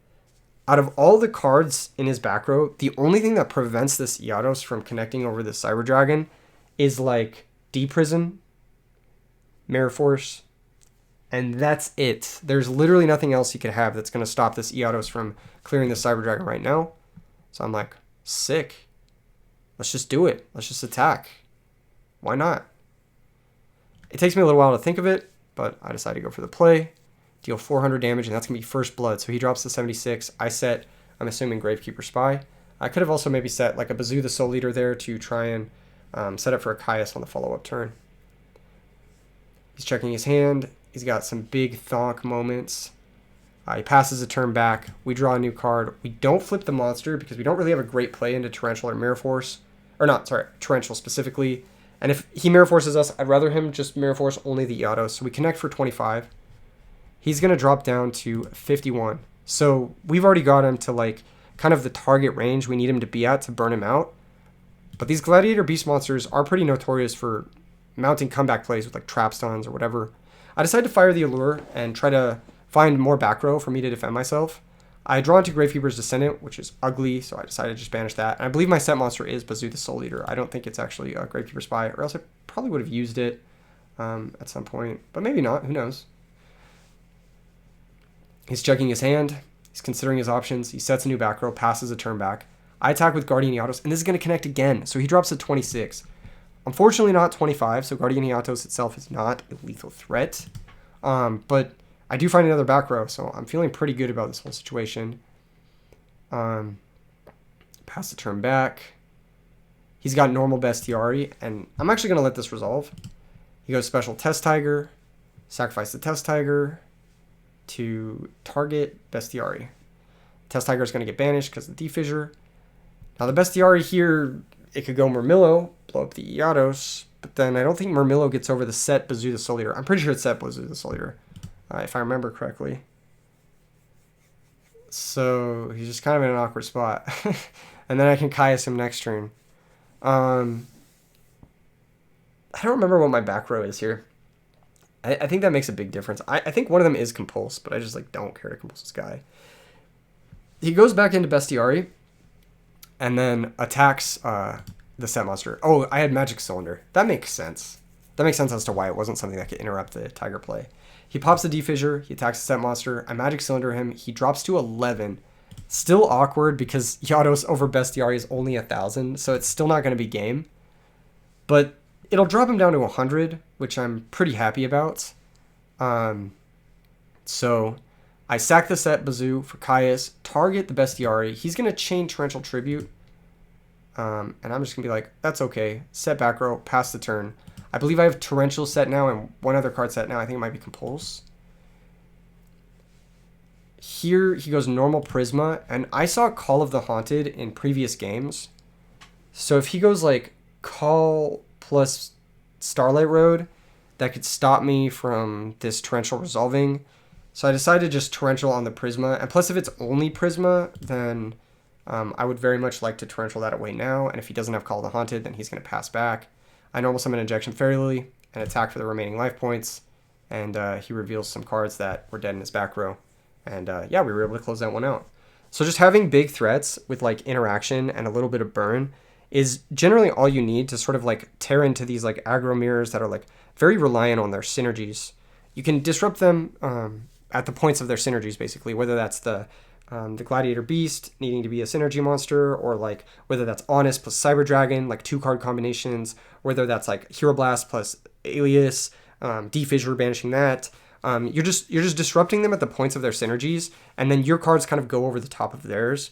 And that's why I think the aggro matchups with this specific build are very, very good. I think like Hero Beat, Glads, Blackwings are probably going to be some of your best matchups with this deck, especially if you're playing tight. And then moving on to the next round. So the next round is up against Tyler, who is playing on the very beautiful Yggdrasil level up exclusive mat, which is so sick. Definitely one of the coolest mats. I am a little bit bummed. I was commentating the whole time during the RBET, and I didn't get a chance to pick one up myself, but it's really, really cool mat. I think they're probably sold out at this point, knowing Yggdrasil, you know the vibes. But yeah, gorgeous stuff. And of course we got the Halloween, that Hallows Yggdrasil mat we're playing on. Drop some cards there, shuffling up. And at this point, there were a couple other players at 2-0. There was Monster Gamer who was playing Gigavise. There was a player who was playing Lightsworn, Christiasworn at 2-0. And there was Tyler. And I knew what the other two players were playing. I didn't know what Tyler was playing. So it was actually kind of difficult for me to like get a vibe of what he was doing, what was going on.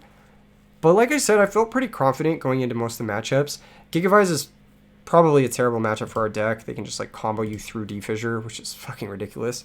But the Lightsworn deck, I felt pretty confident against, and any sort of like Blackwings, that style, even Vayu Turbo, I probably felt pretty confident about. I got set 3 back row, summon Iatos going first. He draws for turn. Thinks about his hand quite a bit here. Must have some difficult decisions. And I believe he says 2 can play at that game. He's going to go ahead and normal Alias. I let this resolve, I think. And then he sets 5 and then passes the turn. I'm like, okay, Hero Beat again. Not the worst matchup for us to see. I think we have a pretty good Hero Beat matchup. I feel confident attacking with this Iatos because, you know, if he has whatever, we can figure it out from there. He sparks, targets the Iatos, and I think I have Road, Solemn. I'm not sure what else. Unfortunately, this match is a little bit cut off on my deck and graveyard, but we'll keep tabs on that. So there's just an Iatos in my graveyard. He normal summons Thunder King Ryo. I decided to Torrential Tribute here. That makes sense. That's a card I wouldn't have wanted to use on the Alias. And then he passes a turn back. This is just going to be a big slog for positioning, and a lot of draw go till one of us finds a threat. He upstarts, we go to 9,000. That's an extra activation for Fairy Lily if we ever do find one. He sets a 5th back row again, passes back. So we both have pretty reactive hands. I believe I have like Gore's Double Kaya Smashing Ground, something like that. Maybe even Cyber Dragon in my hand. So I'm draw going, he's draw going. He hasn't found a threat either. We're both playing pretty monster-light decks. So in these matchups, this is why I heavily prioritize monster removal over spell and trap removal. Spell and trap removal, your opponent has infinite spell and traps, and that's not what's beating you.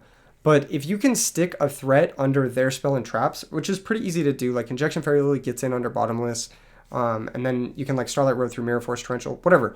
You have plenty of ways to play through back row and like sneak through back row, like let's just say you're going first and you summon Yados and they have bottomless torrential and that's just dead for the rest of the game.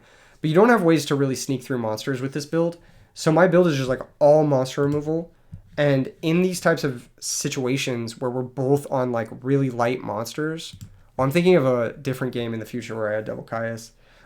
Here I have Allure, Brain Control, Defissure, and Smashing Ground. He's going to take the Lone Gores. I'm assuming I drew either Allure or Gores for that turn.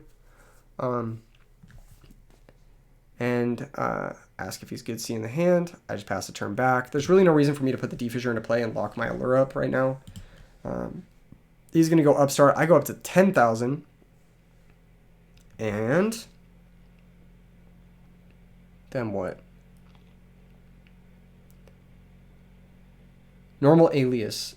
And at this point, I'm like, I just don't want to deal with another Spark, so I'll force it now. I bottoms the Alias, and there's no second Spark, so I feel pretty good about that. It's always nice to just banish an Alias, not have to deal with a Spark. I go ahead and activate the Defissure now, set a new back row, and I lock my own Allure like a dumbass. I didn't need to play this Defissure here. I overthought it. But I did play the Defissure there. Draw go, draw go, draw go again. And finally I find a fucking Injection Fairy Lily. And I'm like, okay, I'm going to start closing this game out right away. He goes for Hero Blast. And I actually decide to Solemn Judgment this. I just don't want him to have his Alias back for potential Spark synergies. I want my Fairy Lily to connect. I have 5,000 life points, so I have 2 Fairy Lily activations, which is really strong. So I'm just going to attack and pay 2,000. I'll drop to 3,000. He'll drop to 4,600. And now we're simplifying the life total on top of simplifying the game state. Pass the turn back. We also have Brain Control, so the more damage we deal, the better right now. He summons Stratos. He's going to activate Stratos' effect, search Alias.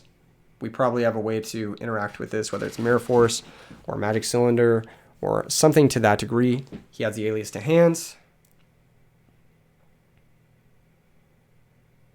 He thinks for a long time here about attacking. This is actually a really tense situation because, like, a wrong move against, like, burn, you know, you could get burned out by, like, a Magic Cylinder plus, like, Secret Barrels or whatnot. He knows my hand, too, so he knows about the Brain Control. He decides to just pass the turn. I just shotgun the Brain Control because I probably drew Caius or something like that. We're going to take the Stratos. Declare attack with Stratos. We have Starlight Road, otherwise I would not be swinging a Mirror Force like this. He takes 18, down to 28. Attack with Injection Fairy Lily. This is a lethal threat. He has to do something about this.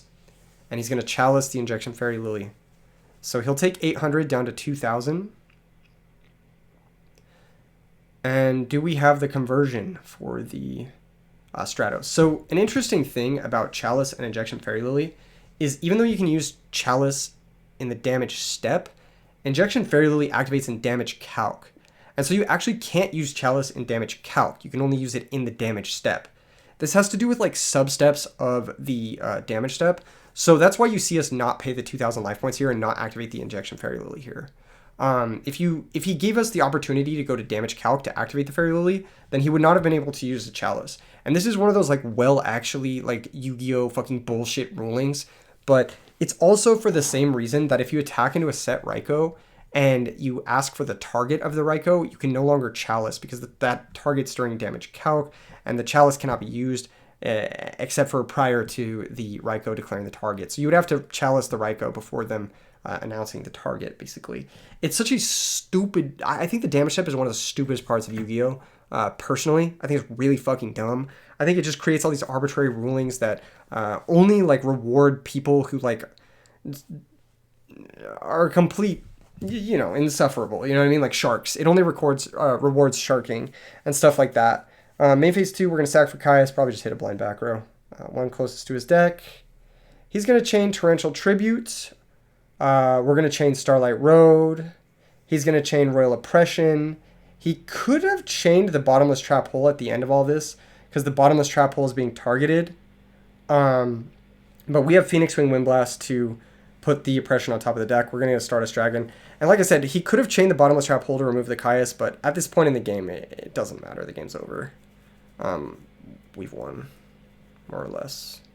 Normal Alias. I just say that's good. He's going to Hail Mary attack the Fairy Lily, try to force our thing, and we've got Magic Cylinder, so we've wrapped that one up as well. So if the game goes long, it's always going to reward the burn player because they're just going to find the amount of burn they need to kill you from 8,000. So definitely want to engage with them, remove their cards if possible. Don't let them build up resources if you're playing against burn. And if you're playing as burn, getting into those stalemated situations is almost like Alleluia moment because you just get to draw all of the best cards in your deck and just wait until you have them, which is nice. So yeah, siding here, a little bit more difficult. I decided to bring in 2 Sirokkos and 1 Trap Hole. I noticed he's not doing the whole smokescreen thing, and I noticed he had, he was pretty heavy back row. So I was really considering bringing in the Space Typhoon and the Dust Tornadoes blind for skill drain, but I opted not to do it because there's a chance he's like on divas and not on skill drain, and there's also a chance he just doesn't bring in skill drain against me because it costs life points. He maybe doesn't know how much of a burn deck I'm playing versus how much of an actual like aggro deck I'm playing. So I decided if he brings in skill drain for game 2, I'll bring in Dust and Space Typhoon for game 3. But in the meantime, we'll just run it with the Sirocco upgrades, the Trap Hole upgrade, and nothing else. Just run it back like that. I believe I sided out. I don't remember what I sided out, but skipping ahead a little bit. This was a grind of a match, dude. This was really hard. So he draws 5 cards. I draw 5 cards. He draws 6 for turn. He's got normal summon, Stratos, search alias. So he's got his power card. I think the secret rare Stratos, the new ones, look really pretty. I think that's the Brothers of Legend one he was telling me. Looks really good. Sets 4 back row and passes a turn. So we're going to draw for turn. We're going to set a monster. Set 2 back row and pass the turn back to him. He's going to draw for turn. And I don't know if I navigated this early game well. He summons Alias. I let that resolve. I have Torrential in the back row, but I'm really fucking scared to use it into a Starlight Road. He attacks. I say anything before damage. He says no. He takes 100. We flip Spy. And we're going to get a second Spy here. We have the 3rd Spy in hand. So we can go grab Descendant at a later date. But it's not easy to grab Descendant when he has 2 attackers. So we have 2 spies kind of walling up, so we've gotten into another stalemate situation, which is ugly. He passes a turn back, we draw for turn. But I feel less confident in stalemate situations in post board because I know he's going to have more interaction. We allure, we banish, I don't remember what we banished there. I think it was Trigoria or Kaias or something. A special summon Guardian Eatos. And he's going to let that resolve. I attack with Eatos on Stratos. I think I put too many eggs on this Eatos. He goes for Gemini Spark, target the Eatos. If you compulse the Eatos here and he doesn't stop the compulse, then he won't get to draw from Gemini Spark, which clearly he knows. He's 2-0 with the hero deck.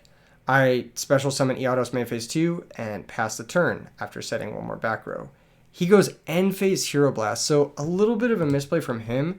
If he had end of battle phase Hero Blasted the Gravekeeper Spy, add back the Alias, then I wouldn't have been able to summon the Eatos because I would have had a Gravekeeper Spy in my graveyard. So we were able to get Eatos down due to a little bit of his slip up. He's going to E-Call here, grab another Alias. So he's got 2 Alias that we know in hand and 2 unknown cards, I believe, or 3 unknown cards. I'm not quite sure. He's going to normal Thunder King. And I'm like, I'm going to Trap Hole there because he can't Spark there. And Thunder King could be annoying if, like, our play is like Bazu second Eatos. I believe at this point I've drawn, like, Fairy Lily, I think, or something like that. I'm not really sure. I just decided to attack, and he's going to compulse the Eatos himself. So we ended up getting an extra compulse out of him, killing that Eatos. But we don't have the Bazu, the Soul Eater, to unbrick it yet. So we're kind of just drawing to get that. There's normal Alias. Set another back row, pass a turn, draw for turn from us. Maybe we don't have the last Spy in hand. I don't really know what I was building up towards here. My hand here was probably pretty bad. Normal Gramble, yeah. So I decided to normal Gramble, and then I decided to attack into the Alias. Yeah, I think I do have Injection Fairy Lily in hand as well. And here's where he flips Skill Drain. And our deck is incredibly weak to skill drain. And so he correctly assessed that game 1. We're going to take another 1,000 off the Grand Mole. Bazoo can still empty our graveyard because it banishes for cost, but we have to draw it first. And yeah, he summons another Alias. Oh, this is brutal. So we just get cooked this one. We get cooked by skill drain. I remember at the end of this game, my hand was double Fairy Lily, Gores, triple Iados. I like Omega Bricked. Pass back to him. He now uses a Forbidden Chalice to pump up the Stratos. No, he uses it next turn, I think, to run over the Spy. I set a new back row pass. So I have Torrential plus Solemn set. So now I can Torrential plus Solemn if another monster is summoned, but he doesn't really need to summon another monster. I could have Solemned this Forbidden Chalice to keep my Gravekeeper Spy in play, but I didn't feel super confident just sitting on the Gravekeeper Spy forever also, so. Plus, if he has Solemn, I would like to Solemn back. I don't know.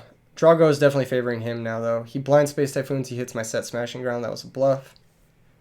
To try and hide my Solemn, basically. Draw for turn.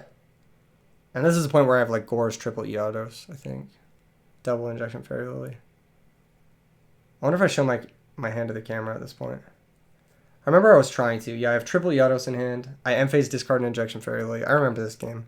You guys can't see the graveyard because it's off camera, but yeah, it was double Injection, triple Iados, Gores, whatever else.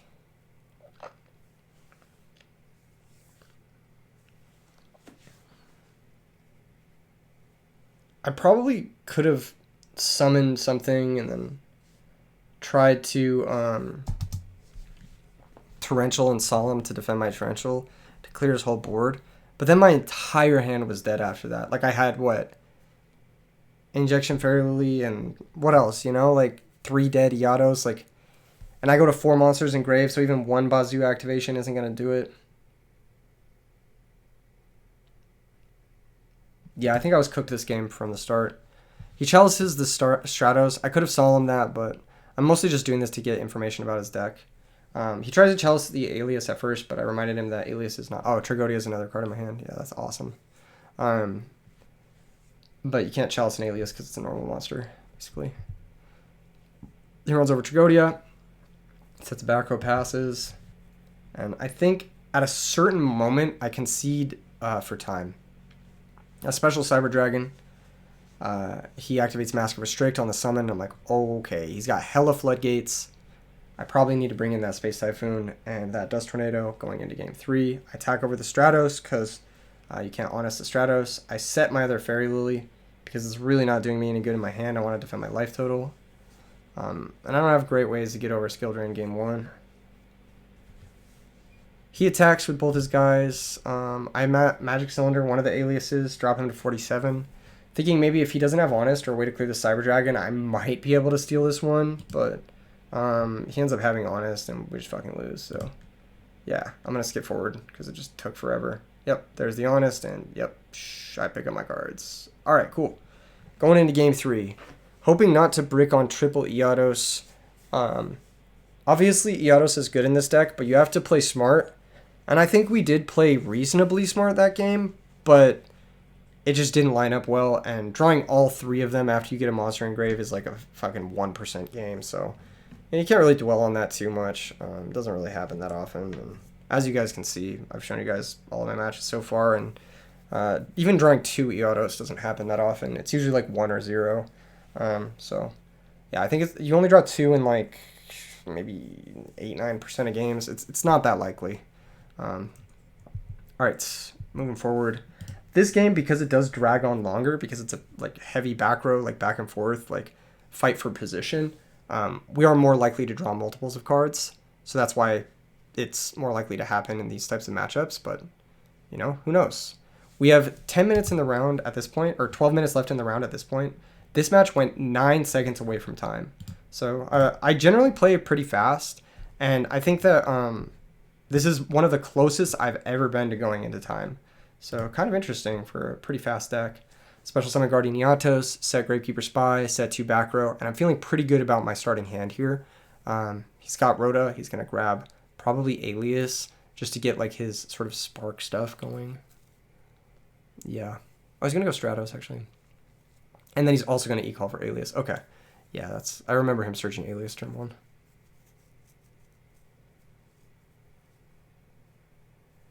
All right. What does he lead with? Alias, yep. He's going to try to get over the yugioh. I say okay to the summon.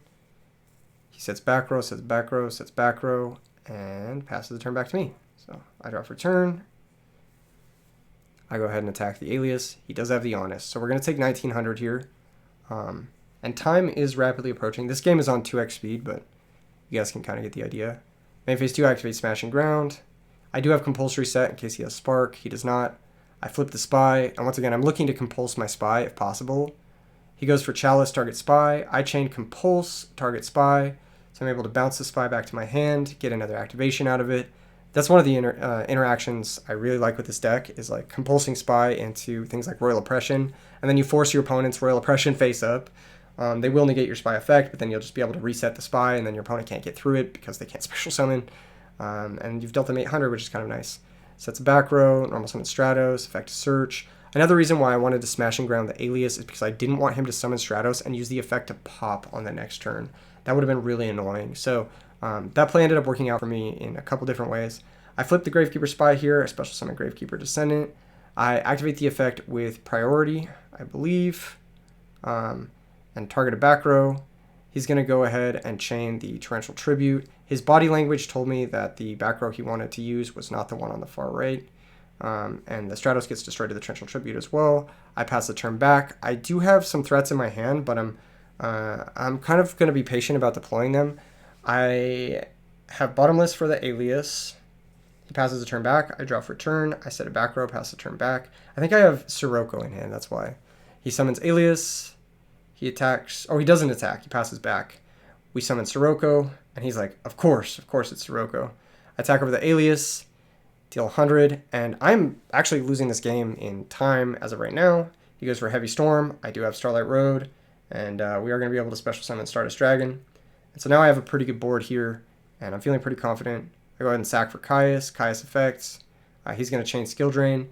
At this point, I'm just happy he's paying life points, because if one of these connects, then that means I'm winning. He deprisons the Stardust. And we're kind of in a weird spot here, where if he top decks a removal spell, I think my hand is also another Caius. I attack, he compulses the Caius, I'm like, fuck.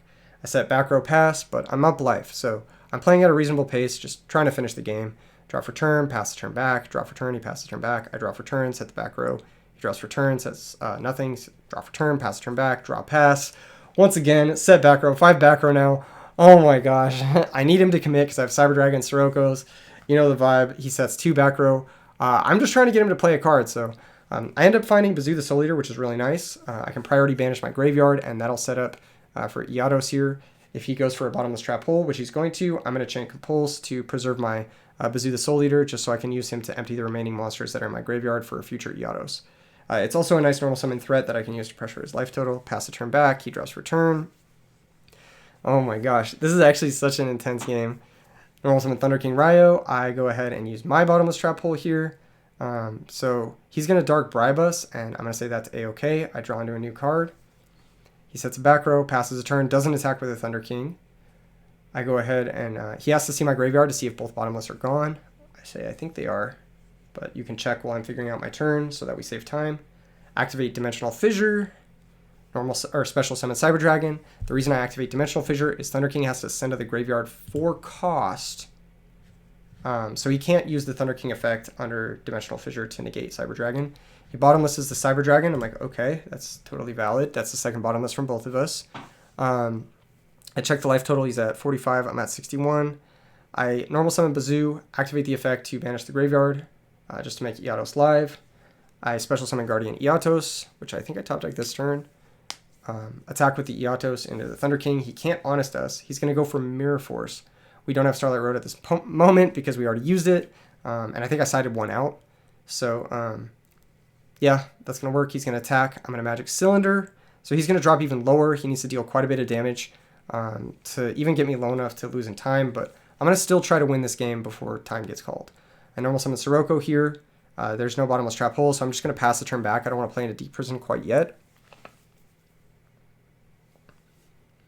He's going to attack with Thunder King Ryo. I'm going to activate Mirror Force to play around Forbidden Chalice. He's going to set a new card, which I'm presuming is Forbidden Chalice. I'm going to, at this point, normal summon Mole and try to go for game. Attack for 900, and then attack with the Sirocco. It is going to be met with Deep Prison.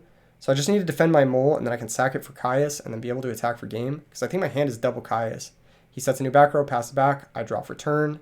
I go main phase. I sack the Mole, summon Caius, and then activate the effect to target, even though it'll be negated by skill drain. He shows me he could have Hero Blasted the Mole in the draw phase, but I did declare like, hey, I'm going main phase. Is that okay? And he's like, yes. And he said he forgot about the Caius that he compulsed like 18 turns earlier. So that was absolute marathon of a match. Able to go up to 3-0. And it was getting pretty late in the shop. I think it was like 10 p.m. And I ended up splitting with the other 3-0 and just taking first place. So that was the whole tournament. And the deck felt pretty good. Yeah, the deck felt pretty good. It still feels pretty good. I didn't really get any like super meta testing with it, but I'm definitely going to be playing it more in the future. And I think it does have a lot of potential into the meta decks. Defissure is obviously really good against those decks. Injection Fairy Lily is obviously really good against those decks too. And I think that there's a lot of potential for this style of like aggro bomb burnout style deck to exist in Edison format. There's definitely a space for it. I think this build is pretty close. I think that you can maybe do something other than Guardian Eatos, but I really do like Guardian Eatos. I think it's like, it's just a very powerful card. And it works well with the rest of the deck. It's individually impactful while also contributing to some of the synergies. It's a fast clock, gets over Caius on its own. Maybe more Bazoo, honestly. In the games that I was losing, I was like, man, Bazoo top deck is really good. Like, just being able to top deck like a 2500 normal summon is pretty cool. So maybe a second Bazoo somewhere in there. Maybe over Allure of Darkness or Tragodia. Those are the two cards I cited out the most, were Tragodia and Allure of Darkness. So those are the cards that could potentially become more Bazoo the Soul Eater to help unbrick Eatos and just have another late game bomb. So food for thought. Let me know what you guys think in the comments below as usual. And thank you guys for all the continued support. Don't forget to check out the RBET signups for the upcoming RBETs so you can get cool mats and you can get awesome prizes and you can meet other duelists and have a good time. And hoping to do more videos like this in the near future. I am feeling well enough to play through a whole tournament once again.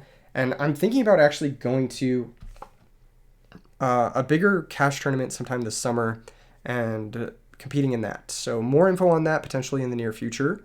I definitely want to compete more in Edison format. I think that like ultimately like having to throw RBETs makes it's like you're always a bridesmaid type thing. Like you never really get to participate in your own party, right? And that's like kind of the downside to it. It's obviously awesome to be able to throw a community event like that, but not being able to play in it is a little tough. So it's a little bit tough. After a certain while, I'm like, man, I really want to, I'm itching to compete. So I think I'm going to try to travel to at least one big cash tournament this summer and see what else. Maybe even travel to some locals around the country and meet other communities with people and just see what's up. Make some videos out of that. And let me know if that's something you guys would like to see from me. And I'll see you guys in the next vid. Peace.